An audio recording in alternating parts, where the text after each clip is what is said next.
Assalamualaikum warahmatullahi wabarakatuh.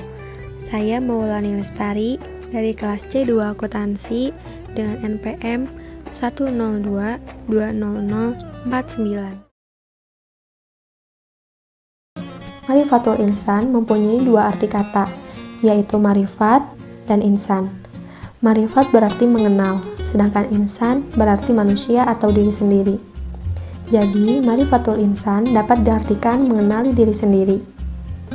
Sepenting apa sih kita harus mengenali diri kita sendiri? Kita sebagai manusia sudah seharusnya mengenal diri sendiri. Dari mana kita berasal, untuk apa kita diciptakan, dan akan kemanakah kita setelah ini. Manusia diciptakan dari dua unsur, yakni unsur bumi, yaitu tanah, dan unsur langit, yaitu roh. Dari kedua unsur tersebut, manusia dibekali keistimewaan, yaitu kolbu atau hati, berfungsi untuk membentuk kemauan atau keputusan yang bersumber dari keyakinan. Akal, berfungsi untuk berpikir ilmu pengetahuan dan memahami ayat-ayat Allah. Dan yang terakhir, jasad, perantara agar kita selalu beramal.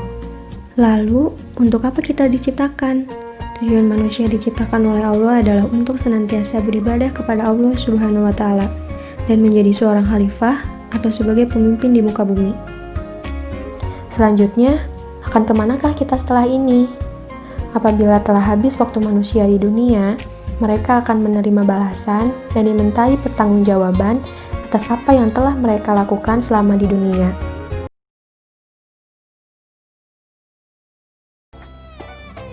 Apa itu hakikat? Hakikat berarti kebenaran atau sesuatu yang sebenar-benarnya atau asal segala sesuatu. Dapat juga diartikan sebagai intisari dalam segala sesuatu atau yang menjadi jiwa sesuatu. Hakikat manusia yang pertama adalah sebagai makhluk. Menurut Kamus Besar Bahasa Indonesia, makhluk adalah sesuatu yang dijadikan atau yang diciptakan oleh Tuhan, seperti manusia, binatang, dan tumbuhan. Makhluk juga mempunyai sifat, diantaranya pertama, di atas fitrah. Artinya, diciptakan oleh Allah Subhanahu wa Ta'ala berada dalam kecenderungan kepada kebenaran dan patuh kepadanya. Yang kedua, lemah. Diantaranya, lemah dalam menghadapi godaan hawa nafsu, lemah azam atau tekad, lemah iman, dan lemah kesabaran. Yang ketiga, bodoh. Meskipun Allah menciptakan manusia itu lemah dan bodoh, tetapi Allah tetap memberikan amanah. Yang keempat, fakir. Manusia juga diciptakan oleh Allah Ta'ala dalam keadaan fakir, butuh, atau berkehendak kepada pemberiannya. Hakikat manusia yang kedua, yaitu dimuliakan. Manusia adalah salah satu makhluk Allah yang dimuliakan dari makhluk lain, dengan diberi 3 kemuliaan. Yang pertama, ditiupkan ruh. Kedua, diberikan keistimewaan, berupa kendaraan darat dan laut, diberi rezeki, diberi kelebihan. Yang ketiga, alam semesta ditundukkan bagi manusia. Hakikat manusia yang ketiga, ada mukallaf, atau dibebani. Ada 2 beban besar yang diberikan kepada manusia. Yang pertama, ibadah, taat pada Allah dengan melaksanakan perintahnya dan menjauhi larangannya. Yang kedua, khilafah, menegakkan hak dan keadilan di muka bumi. Hakikat manusia yang keempat yaitu bebas memilih atau mukhayyar. Ada 2 pilihan. Yang pertama, mukmin, beriman atas perintah-perintah Allah, dan kafir, menolak perintah Allah. Allah Subhanahu wa Ta'ala telah menunjukkan kepada manusia jalan kebaikan dan jalan kejahatan. Dan telah diberikannya pula kepada mereka akal untuk membedakan mana yang baik dan mana yang buruk. Hakikat manusia yang kelima yaitu mujza, balasan pertanggungjawaban. Setiap pilihan yang diambil memiliki konsekuen atau balasan. Jika ia beriman, surgalah balasannya. Jika ia kafir, nerakalah balasannya. Takotul insan, kemampuan yang mempunyai kemungkinan untuk dikembangkan, kekuatan, kesanggupan, dan daya. Anugerah yang Allah berikan kepada manusia dalam bentuk yang sangat sempurna. Lalu, potensi apa yang Allah berikan kepada manusia? Potensi yang Allah berikan kepada manusia yang pertama adalah potensi pendengaran. Kemampuan untuk mengenali suara dan mendengarkan ajaran-ajaran agama Allah.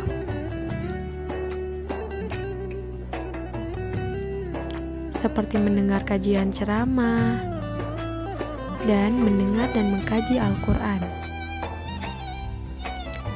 Potensi yang kedua adalah potensi penglihatan, kemampuan untuk mengenali cahaya dan menafsirkannya. Anugerah dapat melihat, memandang, dan memperhatikan kejadian alam semesta.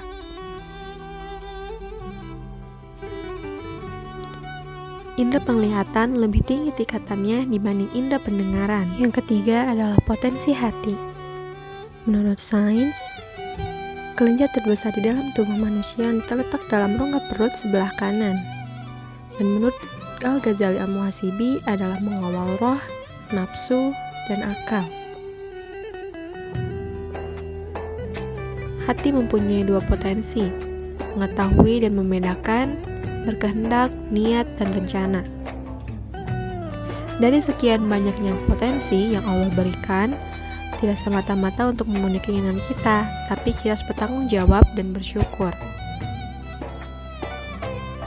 Al-Mas'uliyah, tanggung jawab, kesadaran diri manusia terhadap semua tingkah laku dan perbuatannya. Maka digolongkan menjadi dua, al-amanah dan al-khianat. Al-amanah, sesuatu yang dipercayakan untuk dijaga, dilindungi, dan dilaksanakan. Prinsip menjadi khalifah, manusia menyadari, mengembannya, dan tidak boleh menentang peraturan yang telah ditentukan Allah Subhanahu wa Ta'ala.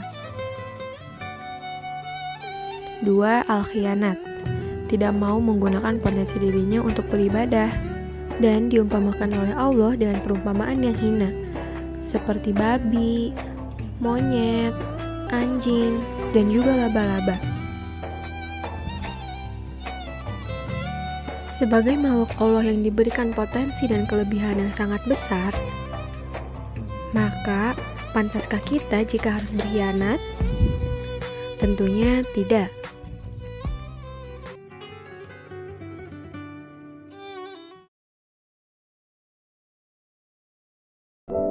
Nafsul insan terdiri dari dua kata, yaitu nafsu, sebuah perasaan atau kekuatan emosional yang besar dalam diri seorang manusia, sedangkan insan berarti manusia atau diri sendiri.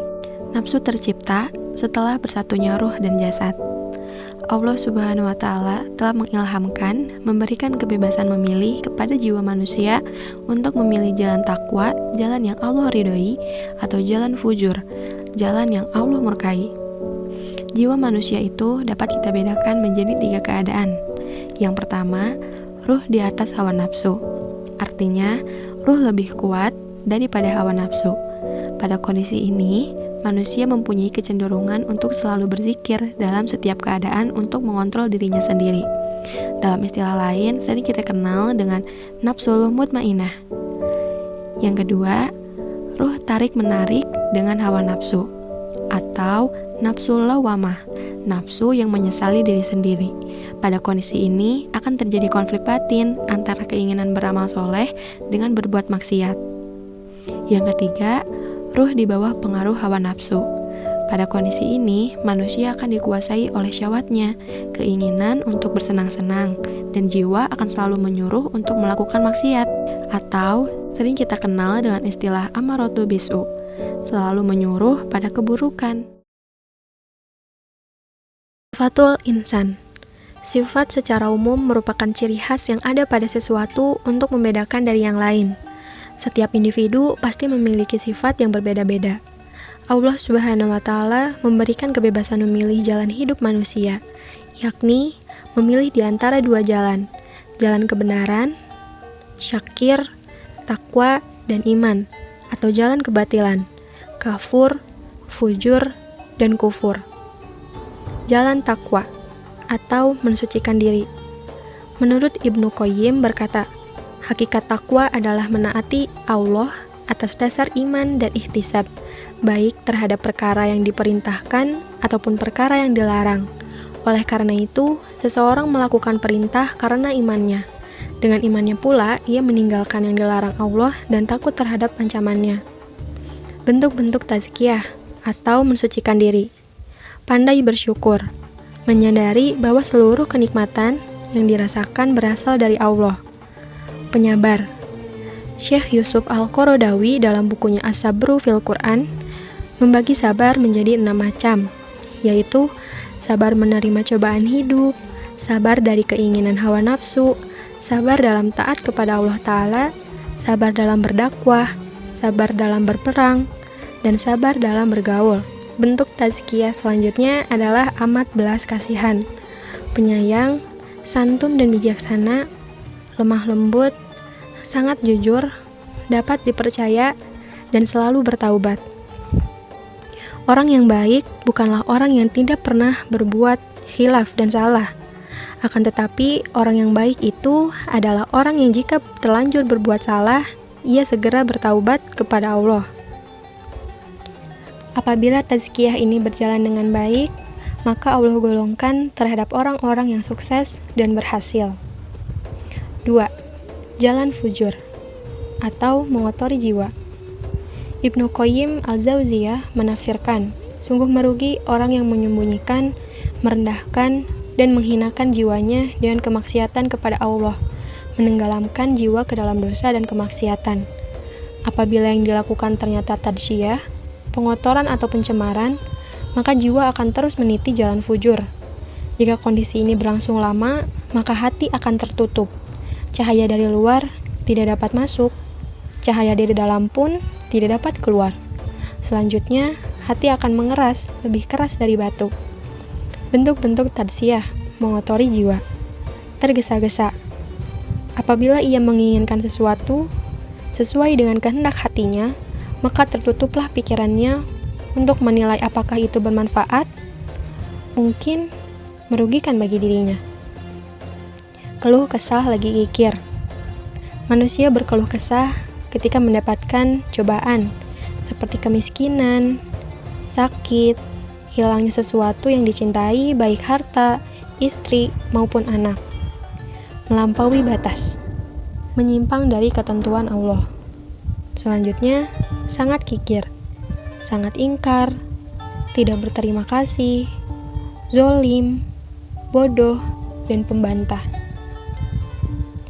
Jika jalan ini yang ditempuh, maka Allah golongkan terhadap orang-orang yang merugi dan akan mengantarkan kepada kegagalan. Dapat disimpulkan bahwa sesuatu yang sifatnya baik, maka akan membawa manusia ke dalam sebuah kesuksesan atau keberhasilan di muka bumi. Tetapi, jika yang dipilih jalan keburukan, maka manusia akan mengalami kerugian yang sangat besar terhadap dirinya. Hakikat ibadah. Metode tafakur, metode untuk lebih memudahkan mengamalkan ajaran Al-Quran atau hadis. Tujuannya, meningkatkan kesadaran, bukan untuk menjadi pintar. Rumus tafakur, akal tanpa bimbingan Al-Quran akan tertipu, dan Al-Quran tanpa akal akan lumpuh. Kegiatan tafakur adalah berpikir menggunakan akal dan kolbu. Ketika akal berpikir dan membayangkan, maka kolbu akan merasakan dan menimbulkan kesadaran. Ibadah berasal dari kata abada yang berarti menghamba. Abdun, budak, ibadah berarti penghambaan, dan ubudiyah, perbudakan. Kesimpulannya yakni meyakini diri sebagai seorang budak yang tugasnya hanya menghamba, mengabdikan diri kepada Allah Subhanahu wa Ta'ala. Tujuan ibadah yang pertama adalah menghinakan diri kepada Allah, artinya menyembah hanya kepadanya, bukan pada benda. Yang kedua, kecintaan. Yang ketiga, ketundukan pada Allah. Dan yang keempat, termotivasi untuk menjadikan aspek hidupnya sebagai pengabdian kepada Allah. Sekian dan terima kasih. Wassalamualaikum warahmatullahi wabarakatuh.